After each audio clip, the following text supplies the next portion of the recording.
Racing Club de Lens, Olympique Lyonnais, l'affiche était séduisante. On a eu un bon match de foot, victoire de l'OL 1-0 grâce à un but du roi Georges Mikotadze dans les arrêts de jeu de la première période. Elle va faire du bien à des Lyonnais à qui on prédisait l'enfer suite à cette intersaison compliquée, le passage devant la DNCG, le changement de direction, une vidange de l'effectif. Ouais, surtout que l'année dernière, ça n'avait pas bien commencé parce qu'ils avaient perdu 3-0 contre Rennes. Je crois qu'en J2 ou J3, il y avait eu aussi une défaite contre Monaco à la maison, implacable. Là, de démarrer avec cette dynamique-là. Alors attention, pour ceux qui n'ont pas vu le match, Lyon a été en difficulté en deuxième mi-temps où Descamps a fait une rencontre assez étonnante en sortant beaucoup d'arrêts, de situations. Le premier quart d'heure était vraiment bon de la part de Lyon. J'ai trouvé qu'à la perte de balle, ça giclait très rapidement avec du Tolisso, avec du Malik Fofana, avec du Mikotadze. Mais ils ont été en difficulté en deuxième mi-temps. Après, voilà, c'est pas simple d'aller à Bollaert, surtout avec une équipe aussi énergivore que Lens dans le pressing, dans les intentions, même s'ils ont les défauts de leur qualité, notamment techniquement. Mais c'est à prendre pour Lyon. Il faut continuer d'avancer, à voir aussi le mercato, comment ça va se passer. Est-ce que Malik Fofana va rester? C'est aussi la grosse question. J'ai vu aussi un Tessman au milieu de terrain valeureux qui a été bon. On découvre le petit Morton aussi au milieu de terrain. Tolisso encore world class au milieu de terrain. Défensivement un peu en difficulté, mais ça reste une première journée positive pour l'Olympique Lyonnais grâce aux résultats. C'est vrai, Daniel, elle fait du bien aux Lyonnais, celle-là. Bah, écoute, Lyon, pourquoi j'ai dit que c'était un des matchs qui m'intéressait le plus? Parce que Lyon, après ce qu'ils ont connu cet été, ils étaient entourés de plein de points d'interrogation. C'est où est-ce qu'ils vont, comment? Et puis alors c'est marrant parce que le fait qu'ils aient connu cette crise et qu'on les ait imaginés tomber très bas, t'avais l'impression que, alors oui, c'est vrai qu'ils ont perdu beaucoup de joueurs, mais t'avais l'impression qu'ils allaient aligner une équipe avec personne quasi. Et puis tu regardes le 11 de départ aujourd'hui. Tu te dis, bon, le jeune anglais, tu as envie de voir ce que ça donne. Ça doit être un bon joueur. En plus, dans le marché global français, un joueur qui coûte 10 millions, c'est déjà pas rien.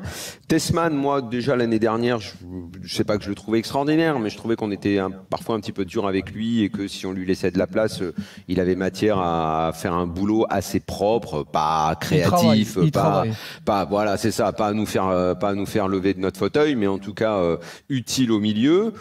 Tolisso, je vais recommencer l'année comme j'ai commencé l'année dernière. C'est l'un des meilleurs milieux de terrain hors PSG. Je pense que c'est même top 3 des milieux de terrain en France, si c'est pas mieux d'ailleurs. J'ai dit top 3 parce que les autres me sont pas venus tout de suite à l'esprit. Mais allez, il y a Zakaria, lui, je sais pas comment compléter mon top 3. Rabiot, mais l'année dernière,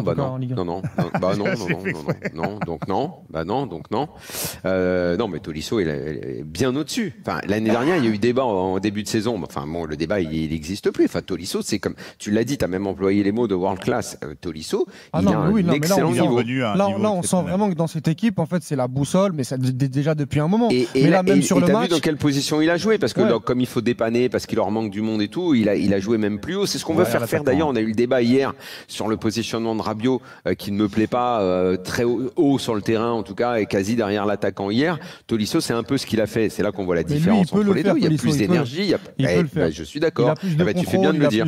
Sur le jeu, il a voilà. Et moi je trouve que finalement l'équipe avait il y a eu des OL meilleurs que ça, plus excitants, mais l'équipe avait une allure tout à fait correcte. Et le match, moi je l'ai trouvé assez emballant parce que Lens, c'est là où Pierre Sage va avoir, je pense, des difficultés. C'est que, évidemment, on connaît ses intentions, on connaît ses idées sur le foot. De toute façon, il est venu avec l'idée que n'importe quelle équipe qui venait jouer à Bollaert contre Lens devait souffrir et de se faire au minimum bouger dans tous les sens.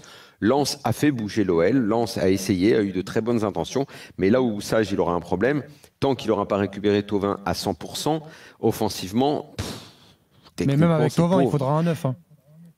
Même avec Thauvin sera un plus, mais oui, après, est-ce ils peuvent acheter mieux là, ils ont 10 millions de budget apparemment pour un numéro 9. Donc. On va parler de Lens dans un instant. Il va falloir mettre un peu de technique dans cette équipe, il va falloir qu'il se passe quelque chose, parce que même quand ils ont réussi à beaucoup bouger l'OL, devant, il manquait la dernière passe, il manquait le dernier geste, la frappe, on savait pas trop quoi faire avec le ballon quand on l'avait dans la surface. Mais sur Lyon, moi, c'est le premier quart d'heure. Moi, c'est le premier quart d'heure qui m'a vraiment plu. Moi, j'ai trouvé bien, très intéressant.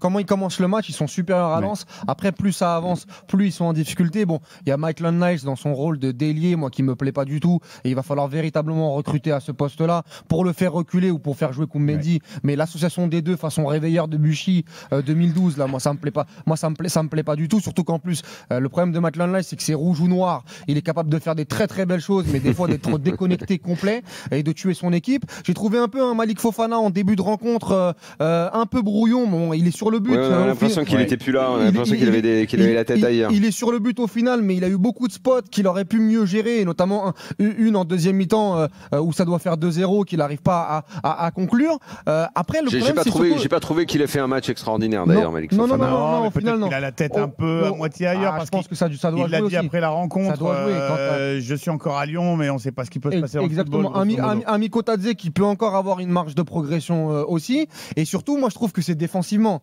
Je trouve qu'il y a eu quand même pas mal de vagues qui sont pas rassurantes pour l'Olympique Lyonnais. Quand tu as Descamps qui te fait 2-3 arrêts, même sur les côtés, le retour de Tagliafico va faire beaucoup de bien parce que même si Abner n'a pas fait un mauvais match, mais tu as besoin d'avoir de l'expérience derrière. Le bateau, il a tangué quand même. Hein. Il faut être honnête. Oui, mais un match nul, oui, mais il a tangué. Oui, mais il aurait été mérité pour moi. Oui, ok, peut-être, mais quand on dit, oui, évidemment qu'il a tangué, évidemment qu'ils ont été bougés, mais est-ce qu'ils ont été bougés parce qu'ils ont mal joué? Tu vois, en fait, il y a eu comme des vases communicants. Enfin, c'est Lens aussi qui a élevé, notamment en deuxième mi-temps, et encore plus sur la fin de match, ils ont élevé leur niveau. Alors, il aura manqué la technique pour finir, et peut-être que s'ils ont le bon choix, le bon geste technique, ça se termine par le 1 partout, qui aurait peut-être été le score le plus logique. Mais finalement, je trouve que Lyon a quand même bien tenu. Oui, leur gardien, de façon inattendue, a sorti des arrêts assez dingues. Ils ont tenu, ils ont marqué.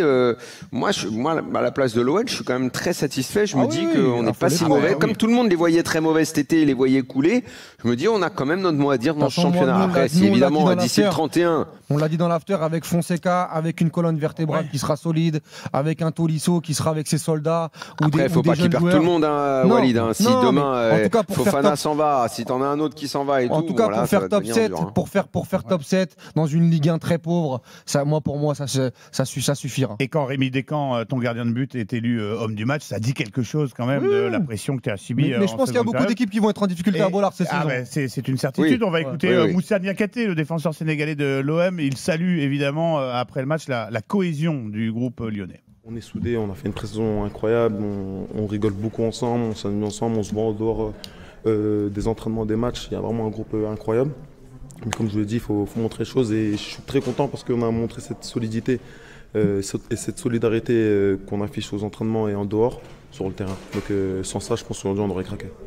Et en effet, on leur prédisait l'enfer, ça a dû les souder, en effet, les joueurs qui restent dans le bateau. N'oublions pas l'aspect psychologique, Simon, tu as raison. Le côté, il n'y a plus de sous dans notre club, on nous annonce qu'on va couler, qu'on n'est pas bien, que les gens vont partir. Ouais, avec un ou deux tauliers qui rappellent à tout le monde que malgré le manque de moyens, les grosses difficultés, il faut qu'on soit tous ensemble. Ça soude des groupes, ça c'est un aspect psychologique dans le sport, un levier qui marche très souvent. Et on s'est rappelé aussi que Fonseca n'était pas sur le banc. Et toujours suspendu en tribune, l'entraîneur lyonnais. La suspension, elle dure quoi? Jusqu'en 2029? C'est en décembre 30 novembre. 30 novembre. Jusqu'à fin novembre. Ils vont être impactés aussi. On va demander à Amaury, supporter lyonnais qui a fait le 32-16, ce qu'il en pense. Évidemment, j'imagine, ravi, heureux de cette victoire. Bonsoir Amaury, bienvenue dans l'after. Bonsoir l'after. Bon, tu t'attendais à... Non, on l'avait pas budgété, cette victoire lyonnaise sur la pelouse lensoise. Pas forcément, non. On sait, plusieurs saisons à Bollaert, c'est très compliqué d'aller là-bas. Ils avaient un bon collectif qui continue avec ça, donc c'était compliqué de ne pas se faire bien bouger. Par contre, on a bien démarré le match, comme vous avez dit. Je pense qu'on aurait pu marquer avant. Mais derrière, après notre but en fin de première mi-temps, on a vraiment souffert en deuxième mi-temps. Mais ce que j'ai bien aimé, c'est que malgré les lacunes techniques qu'on a vues pendant tout le match, défensivement, tout le monde a bossé. Malgré même les offensifs, il y a eu un état d'esprit collectif de défense, surtout qu'on a fait que subir en deuxième mi-temps. On a eu beaucoup de matchs où on subissait comme ça et souvent on craquait. Mais là, j'ai vu des retours de tous les défenseurs, de tous les offensifs. Ils sont bien en deuxième mi-temps quand on était vraiment sur le reculoir. Et on aurait même pu en profiter en contre. Mais donc, j'ai vu des bases collectives plutôt intéressantes, même si ça manquait, comme j'ai dit, de technique pour que les sorties de balles soient mieux exploitées. Il y avait des idées de Fonseca qu'on voit, mais qui n'étaient pas appliquées parce que techniquement, il y avait des erreurs. Mais par exemple, notre milieu, très content. Franchement, Morton, première, pour moi, très réussi. Tessman, je suis content de le voir, j'ai hâte de le voir plus souvent titulaire. Moi, le petit Morton, j'aime bien, mais il y a des moments où il a été présent et des moments où il a complètement disparu.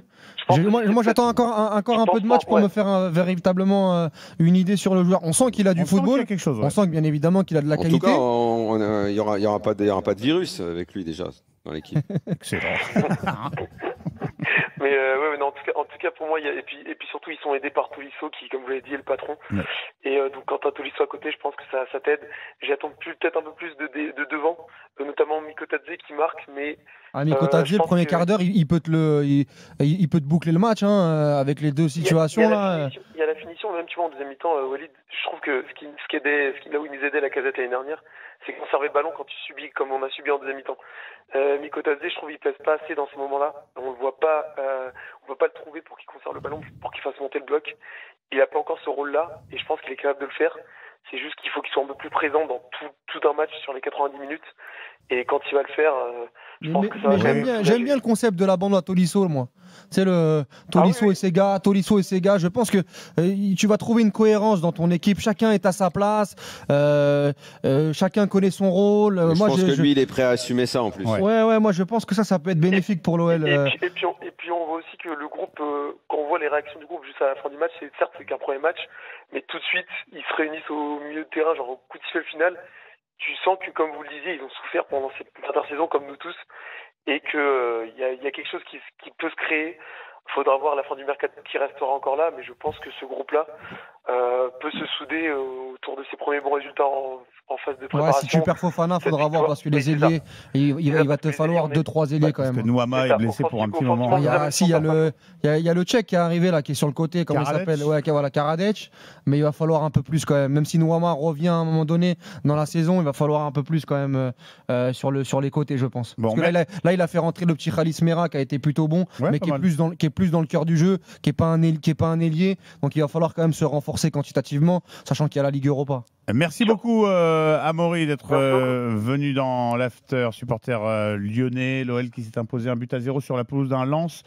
Messieurs, qui a poussé en seconde période, ça donne du crédit à la performance des Lyonnais parce que on a longtemps cru que les Lensois allaient revenir avec une belle entrée, notamment de Florian Thauvin. Ouais, il a fait 10 premières minutes de très grande qualité. Il a montré toute sa classe techniquement dans les relais. Il a été très très bon et c'est assez prometteur pour la suite. Moi, j'ai beaucoup aimé le match de Lens, même si le premier quart d'heure, attention, il a fallu un grand Malang Sarr qui l'année dernière était très très moyen, que j'ai trouvé très très bon aujourd'hui pour sauver un petit peu la baraque derrière, mais après le 1-0, ils sont repartis au combat, ils ont été allés chercher très très haut, ils sont procurés quand même beaucoup d'occasions, Machado, Guilavogui, Saïd. Bon, j'ai été très déçu moi du duo Guilavogui-Saïd dans la surface de réparation.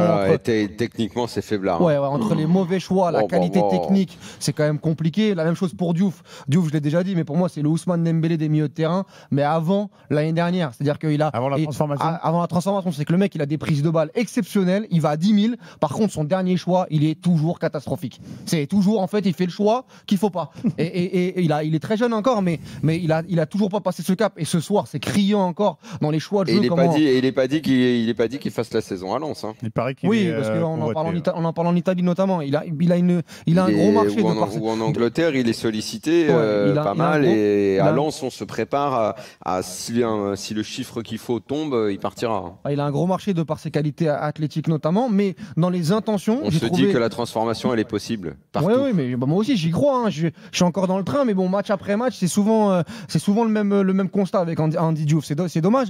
Mais Guilavogui, Saïd, le petit Ryan Fofana au début du match a été plutôt intéressant. La rentrée d'Anthony Bermond aussi de l'autre côté. Il y a eu les intentions. Lui a fait une belle entrée. Lui. Ouais, il y a eu des intentions, il y a eu des occasions, mais c'est trop brouillon dans le dernier geste. Pendant C'est tout le match, techniquement pauvre, comme je le disais tout à l'heure. De toute façon, aujourd'hui, en Ligue 1, quoi qu'il en soit, avec le marché qu'on a eu et la crise financière, et quand tu vois, puisque tu parles de Lens, à quel point ce club a fait partir, alors certes, ils ont encaissé beaucoup d'argent depuis un an, hein, mais à partir du moment où on fait partir les joueurs, tu t'appauvris techniquement à quasiment tous les postes. Et tu vas en souffrir regarde, si on regarde les matchs, si tu regardes le match de Nice-Toulouse, techniquement, c'est ce qui te saute aux yeux, c'est ça immédiatement. Dans le Lens-Lyon, c'est également ce qui m'a beaucoup gêné dans la prestation de Lens. J'ai tout de suite pensé, moi, à Pierre Sage qui prépare son équipe, les intentions, la mission qu'il a, que son équipe essaye de faire. C'est la tradition d'il y a 2, 3 ans, 4 ans, là, quand tu venais à Bollaert, tu étais attaqué dans tous les sens. Ouais, sauf que la technique, elle est plus présente.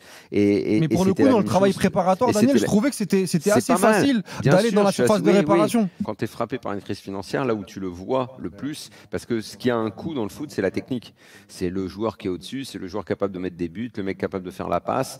C'est ça qui fait la différence. Et ce dont on va souffrir en Ligue 1 à cause de la crise oseille, c'est ça. Et comme par hasard, les premiers commentaires que tu as de Francaise, les remarques qu'on a fait sur Lens, les bonnes intentions, c'est super, la mise en route de l'équipe, mais devant, c'est techniquement. Et quand on a vu Thauvin entrer pour revenir en match de Lens, on se dit, ah tiens, quand même, là on voit un mec qui est quand même un petit peu au-dessus, on voit un mec qui est capable de faire des choses que les autres peuvent pas faire, la bonne passe, le décalage, même le truc tout con, tirer un corner. Quand il est entré, il est allé tirer un corner à un moment, ouais, le ballon, il est arrivé comme il faut, quoi. Il est collé, le ballon, il est collé. Il est collé au crampon. Et tu dis que c'est un mec qui revient de Udinese, etc., qui montre aux autres, alors qu'il est, il est dans la force de l'âge, Florent Thauvin. Mais bon, moi, du côté de Lens, je veux quand même être je veux quand même être positif malgré la défaite, parce que je pense que s'il recrute un numéro 9, ça peut être intéressant. Je te dis pas de faire le top 5, mais d'avoir une saison frisson à Bollaert, d'avoir du jeu. Oui, je suis d'accord. Moi, je pense que tu peux te taper un bon délire si tu es supporter de Lens cette année en allant à Bollaert. En tout cas, c'est ce que me donne le sentiment du match d'aujourd'hui.